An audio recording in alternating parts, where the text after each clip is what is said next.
우리 저녁에 교회를 본 지가 아마 다들 오래되셨으리라고 생각을 하는데, 우리 교회 앞을 지나가는 분들이 작지만 그러나 이렇게 작은 위로라도 드리고 싶은 마음으로 교회에 이번에 불빛을 장식을 하게 되었습니다. 우리는 볼 수가 없지만 그러나 이웃이 볼 수 있도록 이번에 장식한 불빛인데, 여러분, 우리 교회가 세상을 향해서 언제나 하나님의 사랑의 불빛을 비추는 우리 교회가 될 수 있도록 여러분을 기도해 주시고, 또 그러한 사명을 잘 감당하는 우리 부산진 교회가 되기를 소망합니다. 우리 많은 분들이 수고를 해주셨는데 우리 박수 소리가 들리지는 않지만 그러나 그분들을 생각하는 마음으로 우리 박수로 한번 격려하도록 하겠습니다. 감사합니다. 우리 애써주신 분들에게 감사를 드립니다. 얼마 전에 글을 하나 읽었는데, 우리가 부르는 성탄절 찬양 속에 노엘이라고 하는 말이 나옵니다. 찬송가 123장에 보면 저 들밖에 한밤중에 양틈에 자던 목자들, 천사들이 전하여 준 주 나신 소식 들었네. 노엘, 노엘, 노엘, 노엘, 이스라엘 왕이 나셨네. 들밖에서 양떼들을 치고 있는 그 목자들에게 천사들이 나타나서 이스라엘의 왕이 나셨다라고 그 소식을 전해주고, 그리고 노엘이라고 하는 그러한 찬양이 여기에 등장합니다. 이 노엘이라고 하는 말의 뜻은 영어 고어에서 온 것인데, Now all is well 이라고 하는, 이제 모든 것이 잘 될 거예요 라고 하는 그러한 의미를 지니고 있다고 합니다. 중세에 수백 년 동안 전쟁이 이어지고, 그리고 흑사병이 난무할 때 노엘, Now all is well, 이제 모든 것이 잘 될 거예요 라고 하는 그러한 세상을 향한 위로의 메시지를 보내었던 것이 바로 이 노엘이라고 하는 말의 의미라고 합니다.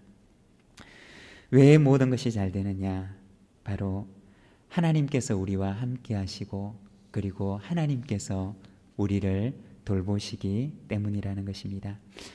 여러분, 우리가 가정적으로, 그리고 자녀로 인해서, 혹은 직장과 사업으로 인해서 우리의 삶 속에 다가온 여러 가지 문제들로 인해서 우리가 근심과 염려의 짐이 우리의 어깨를 아주 무겁게 짓누를 때가 있습니다.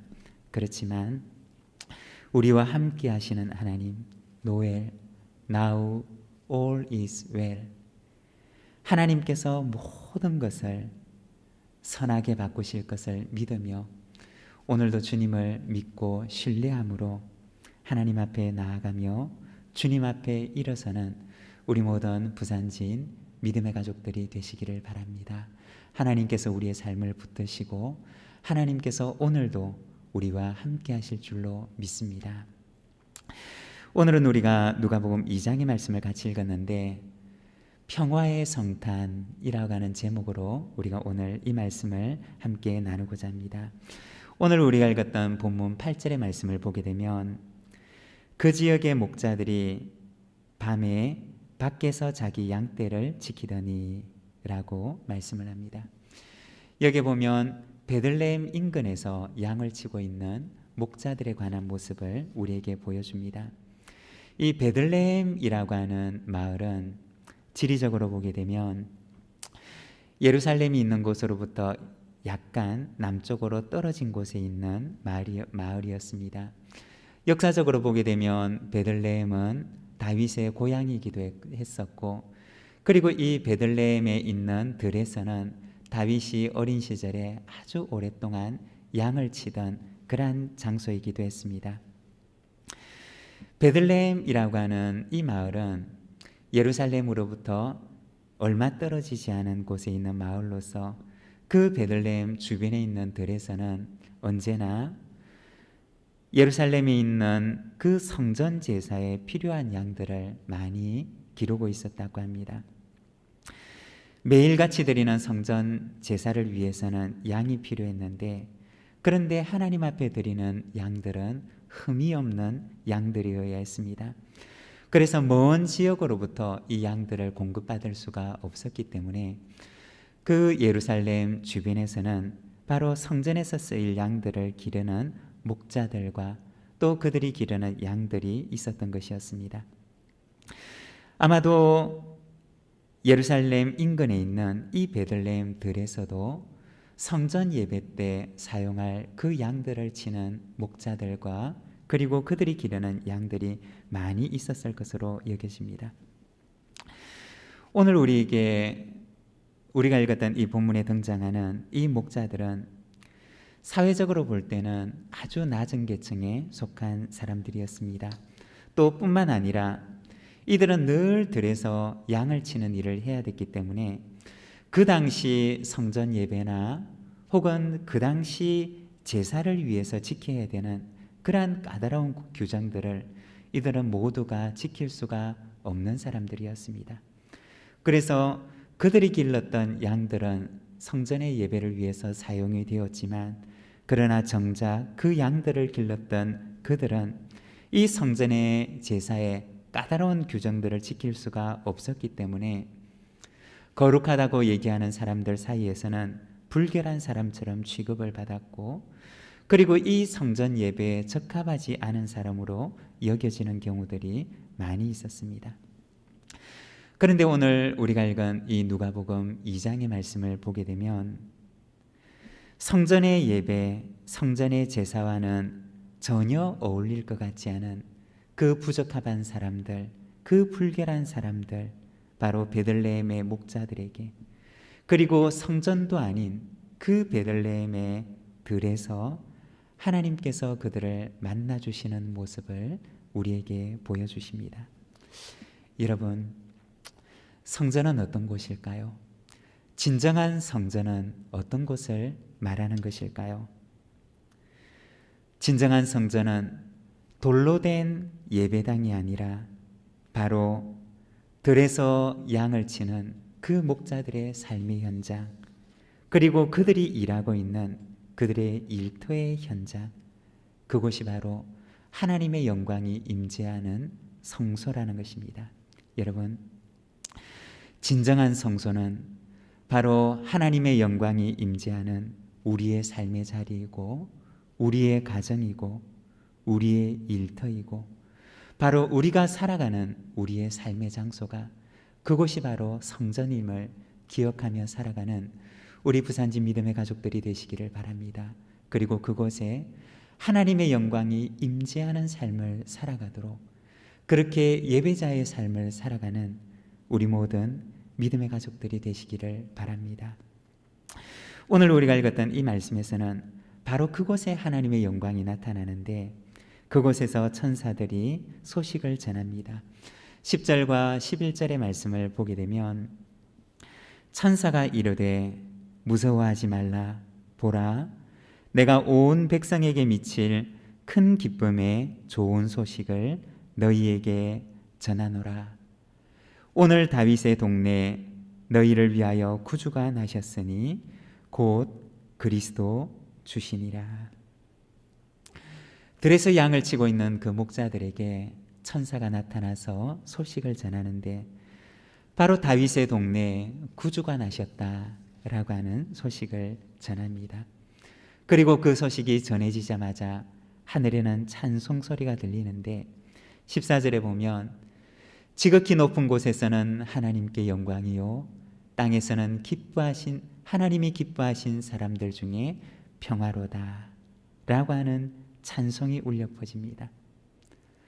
그리스도의 탄생, 구주의 탄생, 하나님의 독생자의 탄생의 소식이 전해지고, 그리고 하늘에서는 온 백성에게 미치게 될 평화의 찬양이 울려 퍼지게 되는 것입니다. 오늘은 우리가 본문의 말씀을 통해서 천사가 그들에게 전했던 평화의 소식, 그들에게 전했던 온 백성에게 미칠 그 평화에 대해서 우리가 잠시 말씀을 묵상하고자 합니다. 그 평화는 어떤 것이었느냐?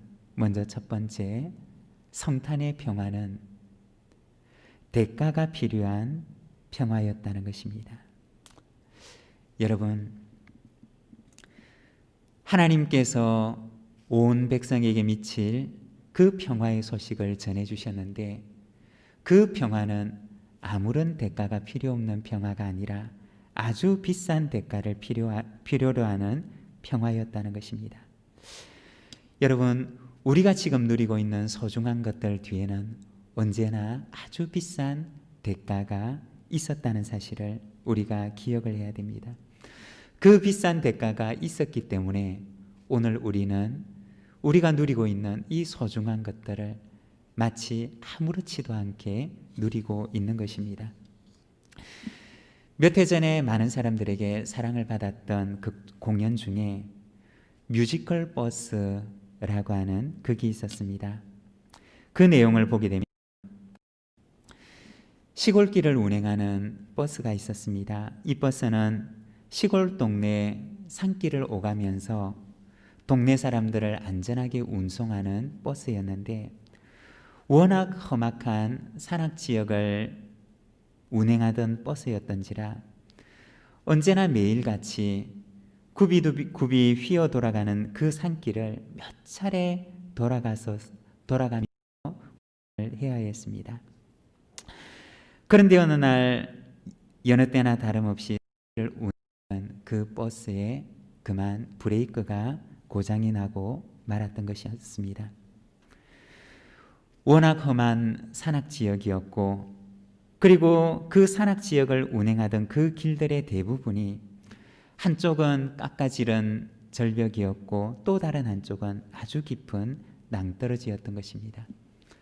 그리고 고장난 그 버스 안에는 운전기사를 포함해서 8명이 타고 있었던 것이었습니다. 운전기사는 브레이크가 고장난 그 버스를 몰고서 산길의 내리막길을 고개를 하듯이 그 위험을 피해가면서 내려오게 됩니다. 그렇게 위태위태한 운행이 계속되고 있었는데, 그런데 다행스럽게도 그 운전기사는 저쪽 한 곳에서 아주 커다란 건초더미 하나를 발견하게 되었던 것입니다. 그리고 마음속에 생각하기를, 저기면 버스를 안전하게 세울 수 있겠다라고 생각을 합니다. 저 건초더미가 완충장치가 되어서 이 버스를 안전하게 세워줄 거야 라고 하는 생각을 가지고 버스 기사는 그 마지막 희망이 될지도 모르는 건초더미를 향해서 달렸던 것입니다. 그런데 운전기사가 그 건초더미를 향해 가는데, 그런데 그 건초더미 바로 직전에서 건초더미 뒤에 숨어있던 한 아이가 버스가 오는 그 소리를 듣고서는 그 건초더미 앞으로 달려 나옵니다. 그리고 환하게 웃으면서 손을 흔들면서 그 건초더미 앞으로 나오는 것이었습니다. 순간 버스기사의 그 머릿속에서는 아이를 살리기 위해서는 그 버스 안의 모든 승객들을 살릴 수 없다는 생각이 들었고, 또 다른 한편으로 버스 안에 있는 그 여러 명의 승객들을 살리기 위해서는 이 아이를 살릴 수 없다는 그러한 판단이 들었습니다. 그리고 고장난 브레이크를 가지고 내리막길을 향해 달리던 그 버스 기사는 결국에 승객들을 살리기로 결정했던 것입니다. 건초더미 앞에서 환하게 웃음을 지으면서 손을 흔드는 그 아이를 치고서 그 버스는 건초더미 위에서 가까스로 멈춰서게 되었던 것입니다. 한 아이가 희생되었지만, 그러나 덕분에 그 버스 안에 있던 8명의 생명은 건질 수가 있었던 것이었습니다. 버스 안에 타고 있던 승객들은 모두가 다 살았다는 안도감을 가지고 버스에서 내립니다. 그렇지만 그 버스 기사는 그 버스에 치인 아이를 붙들고서는 일어나지를 못합니다.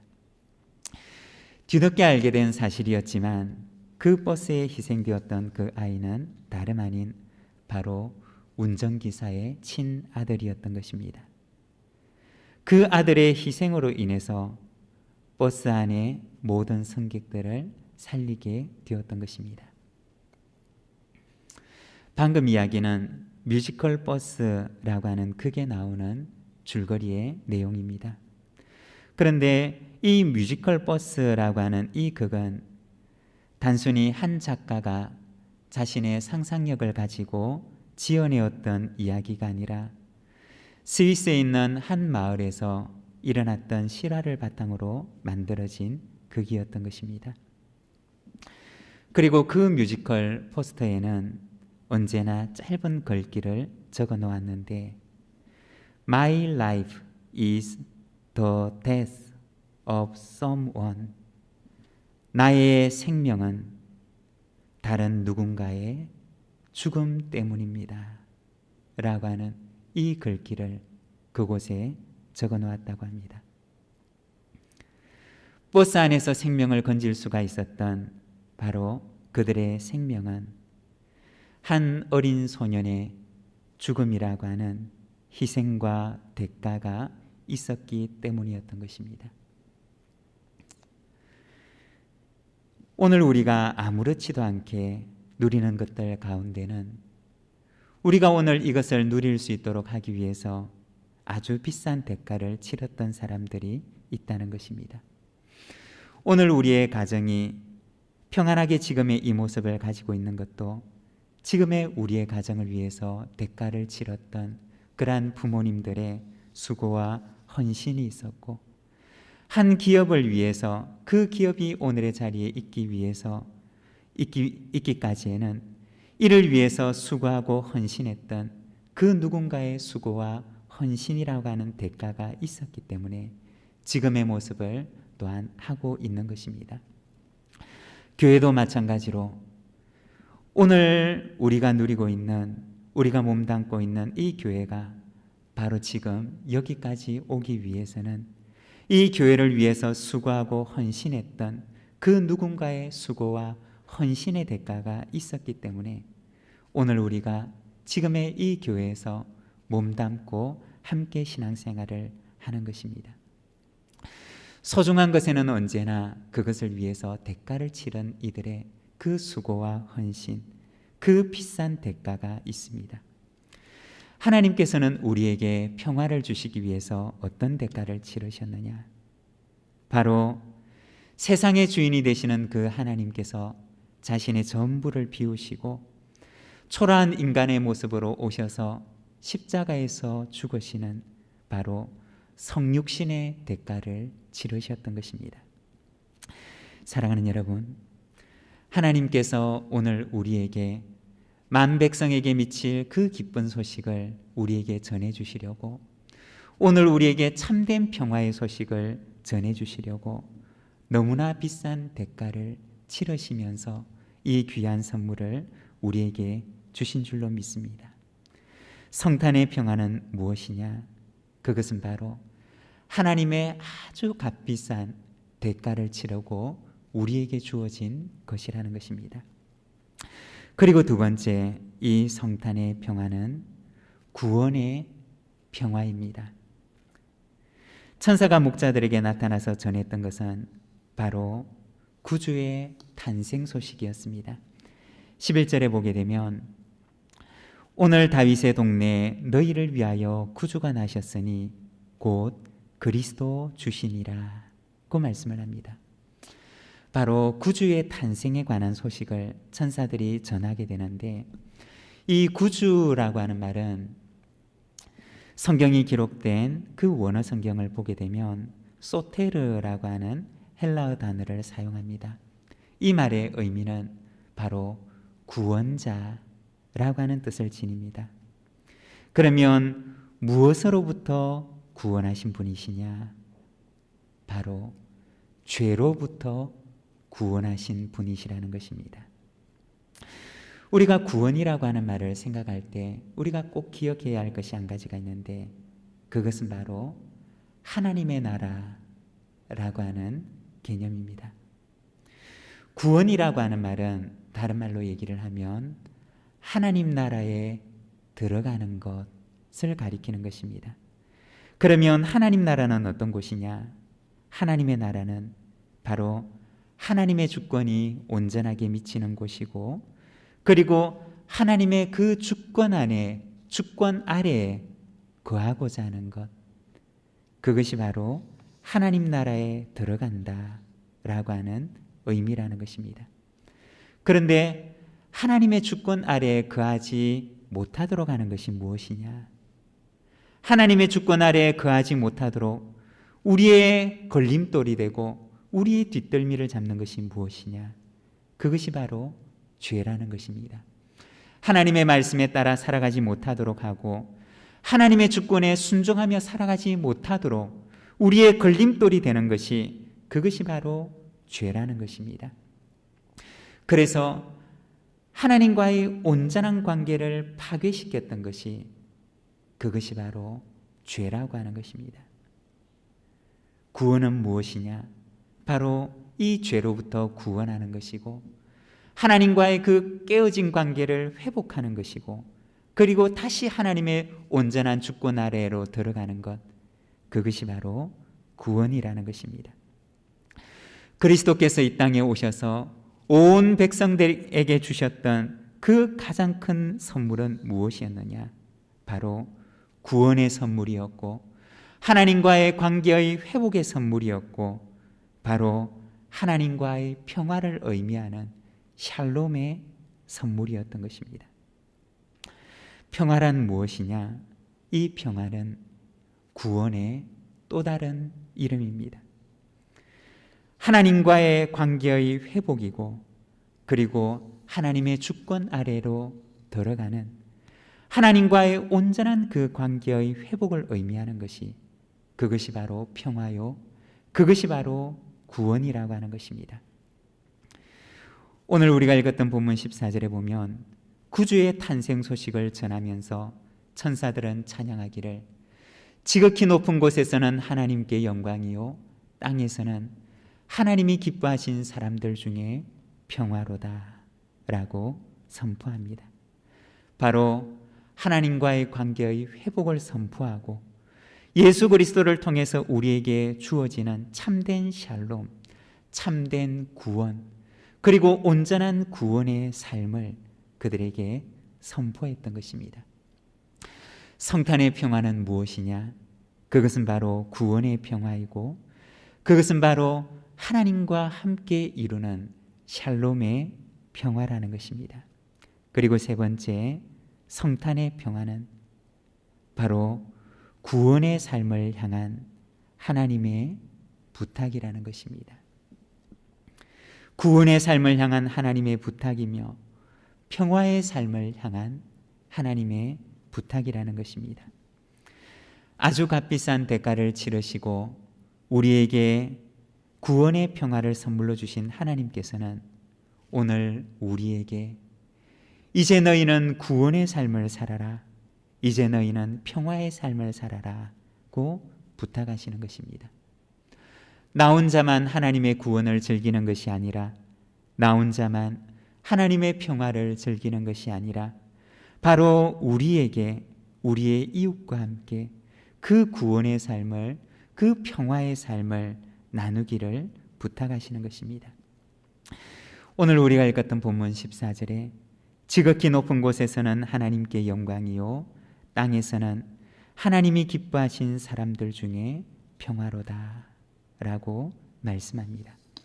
바로 하나님께서는 그 비싼 대가를 치르시고 우리에게 평화의 선물을 주신 하나님께서는 우리에게 구원의 삶, 그 평화의 삶을 부탁하시는 것입니다.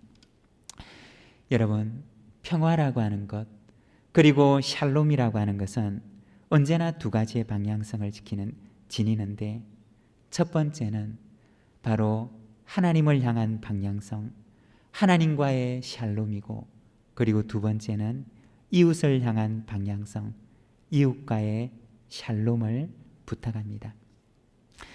비싼 대가를 치르시고 우리에게 샬롬을 선물로 주신 그 하나님께서는 오늘 우리에게 하나님과의 샬롬에 이어서 이웃을 향한 그 샬롬의 삶을 우리에게 부탁하시는 것입니다. 예수님께서 제자들에게 가르쳐 주신 그 주기도에도 보면 언제나 이 두 가지 관계를 함께 말씀하시는데, 하나님과의 관계와 함께 또한 이웃과의 관계를 말씀하십니다. 마태복음 6장 12절의 말씀을 보게 되면 우리가 우리에게 죄 지은 자를 사하여 준 것 같이 우리 죄를 사하여 주옵시고 라고 말씀을 합니다. 바로 하나님과의 관계와 우리의 이웃과의 관계를 우리 주님께서는 언제나 제자들에게 부탁하셨던 것입니다. 사랑하는 여러분, 하나님께서는 아주 값비싼 대가를 치르시고 우리에게 이 평화의 선물을 허락해 주셨습니다. 너무나 비싼 대가를 치르시고 우리에게 평화의 선물을 주시며 말씀하시기를, 노엘, now all is well. 내가 이 비싼 대가를 치렀으니 너희에게 평화가 있으리라고 말씀하십니다. 사랑하는 여러분, 우리가 오늘 누리고 있는 그 소중한 것들 뒤에는 언제나 아주 값비싼 대가가 있습니다. 마찬가지로 하나님께서는 오늘 우리에게 평화의 삶을 향한, 오늘 우리가 져야 할, 오늘 우리가 치러야 할 그 평화의 대가를 치르는 삶을 살아가기를 원하십니다. 평화는 거저 주어지지 않습니다. 우리가 평화의 삶을 살아가기 위해서는 어쩌면 우리에게 비싼 대가를 요구할는지 모릅니다. 그렇지만 우리 주님께서, 하나님께서 친히 비싼 대가를 치르시고 우리에게 그 소중한 평화를 선물로 주신 것처럼 우리도 우리 주님의 그 말씀을 받아서 우리의 이웃을 향하여 평화의 대가를 치르며 이 세상 가운데 평화를 만들어가는, 화평을 만들어가는 우리 부산지 모든 믿음의 가족들의 삶이 되시기를 바랍니다. 우리 오늘 우리에게 주신 말씀을 생각하시면서 우리 함께 기도하도록 하겠습니다. 하나님, 오늘 우리 가운데도 하나님의 참된 샬롬의 평화를 허락하여 주시고 또 우리의 삶 속에 평화를 만들어가는 삶을 살아가게 하옵소서. 우리 함께 기도하며 나아가겠습니다.